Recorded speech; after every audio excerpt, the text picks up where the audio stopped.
watched it, and we're getting upset because although it's a B-rated, it's actually really fucking good. It is such a good movie. It's actually really good. The characters were likable. Yes. Especially the big brother. He was like the most favorite character. He's extremely likable. The CG was decent, but you're not in it for that. It had a pretty good story. Yeah. The story was good. The acting wasn't so bad either. The acting wasn't totally bad. It was Christy Swanson is the lead. A couple of actors, like the faces, but not the names that are in it and everything like that. But definitely Swamp Shark. Like again, it'll surprise you. And then the other one I'm gonna do is Planet of the Sharks that came out last year. Planet of the Shark was another one. Really? I didn't like that one. So you didn't like that one? Again, I thought it was a decent story. Bad graphics, decent story. But top of the list, B-rated recommendation, Swamp Shark. I'm actually gonna recommend another. It's technically a B-rated. It could fall into action as well. Bounty Hunter. Bounty Hunter. Bounty Hunter. Mary Death. That's Bounty Killers. I'm sorry, Bounty Killers. That's my action pick! Ah! Well, then here. Then I won't say anything. You can say it for action pick. And I got two other action Can you picks. tell I don't watch action movies, so of course the only one I've watched recently is going to be the one I pick. Alright, well, nonetheless. Okay, well, you got to be ready to go. Go, be ready. I'm just trying to think of one. Shit, B movie. And I guess we'll tag team on Bounty Killer in a little bit. Yeah. Trying to think of a good You watch so many movies, and a lot of them are but- B's, and you can't even fucking remember. Yeah, most of them are like more horror shit, you know? I'm trying So? to... It's still a B. Doesn't matter. It's still a B. Doesn't matter the genre as long as it's a B movie. Alright. Let's see.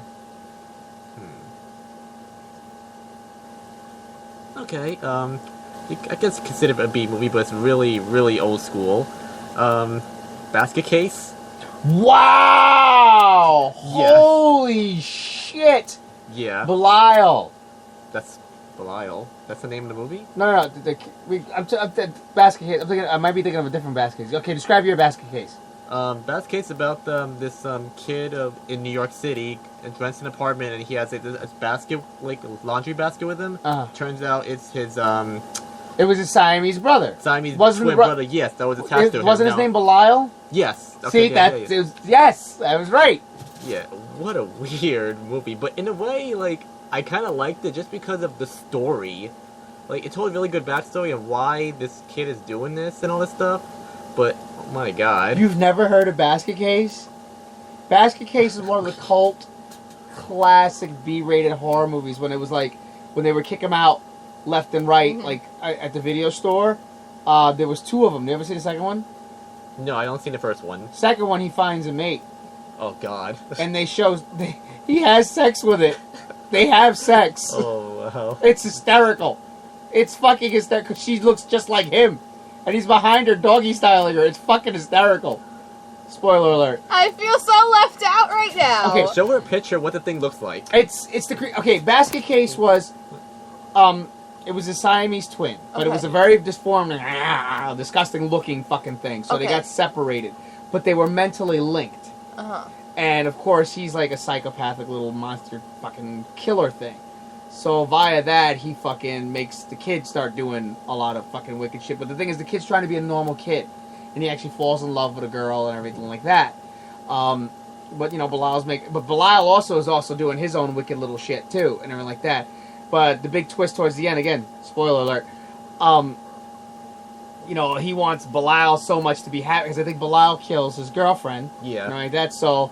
Because Belial wants his brother all to himself. Because he's the only person he's got. And everything like that. And he's lonely. So, the brother gives him what he wants.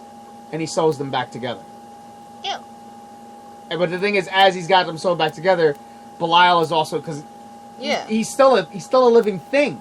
So, since he sews them back together, Belial, of course, is in pain as well. He's like, ah! He's in like a fucking shit ton of pain. Because he sewed themselves back together. So, like, he's like, what? I gave you what you wanted, but Belial's like there, like all. So it's like kind of like a little twist to it. Like the kid exacts his revenge by giving the fucking Belial what he wants. And then there's a second one which got really, really campy, and Bilal again is lonely, but it's the Bride of Frankenstein. He wants a mate. So apparently, yes, there is a female Siamese twin gangly thing, and they actually have the sex scene. And it's a completely puppeteered thing too. That's the thing. It's not CG. It's a puppeteered thing, which makes it way worse. So of course, like the girl is on the bottom, and he's like behind her. Yeah. While he's still sewn back onto. No, they're separated again. Oh, the second one, they're separated again. That just got really weird for me. No, they're separated again and everything like that. But yeah, like they go on this date and everything like that. And he kind of, but like she's got no booty. He like undresses her and they go into this like they kiss and he's like doggy styling her and everything. Did you guys see the second darling, one? according to Brad, there are 3 basket case movies. There you go. See, but yeah, it was one of those like cult horror movies. I can't believe I've never heard of this. Yeah, it's I gotta pull up an image of it. My dear. That's one of the movies I recently discovered with the horror pack I do. Yeah. That's one of the films. I bet the moment that came up, you were like, actually, what the fuck is this? Yeah, plug that. Okay, so. Oh yeah. Definitely plug it. Yeah, one of the things I do describe to that I know so much about these independent horror movies is thing called a horror pack, and they send you out like 4 horror DVDs or 4 horror Blu-rays, whichever one you prefer. You'll get like maybe 1 or 2 like cult names like Final Destination, etc. But you'll mostly get like the low budget movies that you probably never seen or heard of, and some are pretty good. So. Yeah, I mean that's been amazing since you started doing that. Yeah. Oh yeah, and then he gets the female basket case thing pregnant too. I remember that. Oh my god. Oh dear lord. And they have little basket case babies. It's sick and fucking twisted. It really is. It's like dear lord. Yeah. This is like sick and twisted shit. That's like campy on the level of Troll 2 campy. But it's still pretty fucking disgusting. I'm surprised we haven't come across that in any of those things we watch. Yeah, it's the bad movies lately. Oh my god. So yeah. Anyway. Okay. Are we still on B-rateds, or we're moving on now? We have Action on 80s ready to go. What, did you have B-rated? My B-rated was Swamp Sharks. Oh, yeah, so we were on that one. We have Action on 80s. Alright, so action, since I started out Swamp Sharks, you started the action. Alright, well we apparently both picked Bounty Killer. Bounty Killer is, I guess you want to say, set in almost post-apocalyptic world. Dystopian almost, yeah. Like a dystopian world in which, you are bounty hunters and it's got a very grindhousey feel and appeal. It's very grindhouse. It's got a lot of really cool animation blended in, a la like kind of sort of Natural Born Killers. Yes. Basically, the way it's the Road Warrior meets Kill Bill. Basically, what happens is society has crumbled. It's a dystopian society. Of course it has. And the only people that have reaped the benefits of this world are corporations and businessmen. So the bounty killers, their job is the bounty is the business people, because they're trying to bring down a thing. But the bounty killers are celebrities in their thing. Yeah. They are also celebrities amongst the people and like that. Henceforth, the character of Mary Death. She's like the most popular sex pot and everything like that. And it's got a great story. The story, you gotta like watch it as it unfolds and like little twists. There's a really good comedic relief in it. Mm-hmm. Now, the way I had found this originally on Netflix, and I started watching it, and about 10 minutes in, I stopped because she was out grocery shopping, and I says, "Okay, honey, we're watching a movie tonight. You just got to trust me on this." And I rarely do this, whatever, because again, we don't agree on movies. But the fact that I was so adamant is what plugged your interest and everything like that. So I was like, "We got to watch this tonight." We watched it. We both wound up enjoying it. We did more research on it. It was actually an independent film. Very low budget independent film, which actually they used each penny wisely because it's all done very well. Definitely. And it actually developed such a huge cult following that it raked in a lot of dough for a straight to DVD release, and has a huge cult following where people are clamoring for a sequel. Which again, I haven't heard any follow up or anything like that because I was following the Facebook page for a while and then everything kind of just went dark on it. Yeah. Nothing happened. Supposedly there was something going on or whatever, but yeah, definitely. It also stars rapper Eve is in it. It's got a couple people in it and everything like that. But you guys got to check this out. Bounty Killer. It's out. The action's great. The comedy is spot on. There's some really cool animated sequences in it and everything like that. I highly, highly, highly recommend it. Definitely recommend it alongside with her as her action pick. Yes. Since I'm already going, I'm going to go with 2 action movies that actually came out in the theaters a couple of years back that bombed, but were actually pretty good. The first one I am going to talk about is Lockout with Guy Pearce.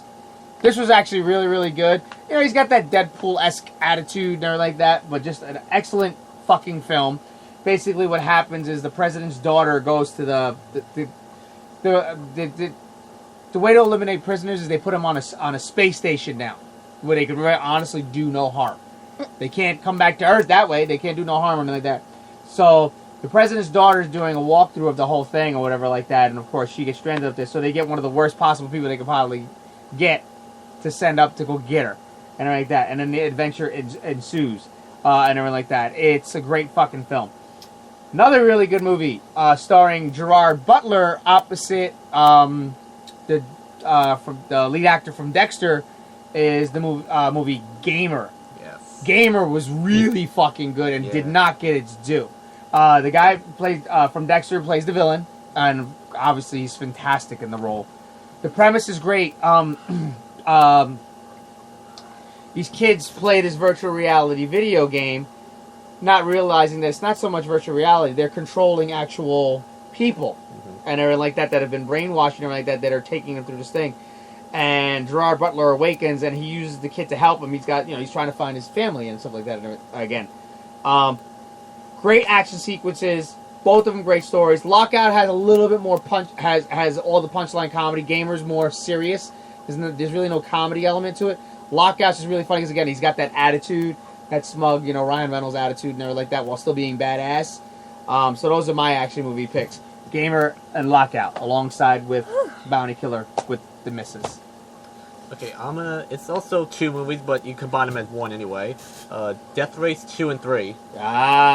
Which is actually the prequel to the first Death Race starring Jason Statham. The original Frankenstein is basically... Yeah. Yes, it's the whole origin story and how Frankenstein was created. And it stars Jason Statham's stunt double, Luke Goss is his name? Luke Goss. Luke Goss, sorry. And basically it's just like, about the Frankenstein story and to show you how far these death games become what they are before it was a race. And a lot of action sequence as always, and even like the girls do so much more games and like kick a bunch of ass in these versions.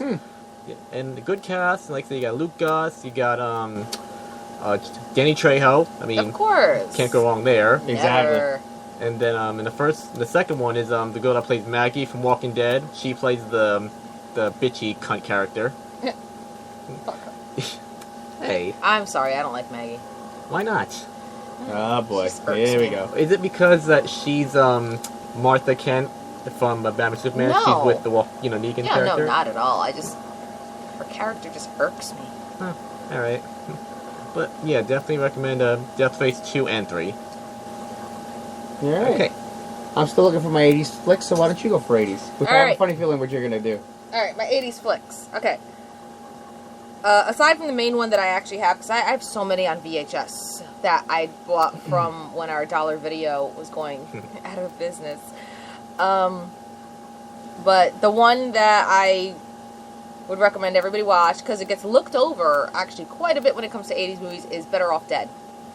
Wow, yeah, it was so good. Yeah. That really Better was. Off Dead, starring John Cusack. That is like the ultimate...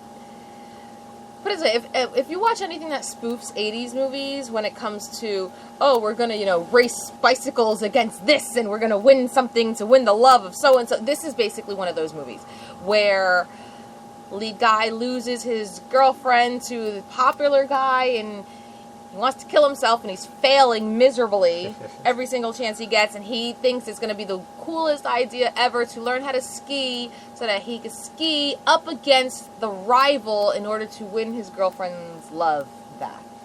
And all along. Yes. In the meantime, he has a new foreign exchange student neighbor who thinks, everyone thinks she can only speak French, but she can actually speak English, and she ends up falling for him, and then, of course, he has a really crazy best friend who's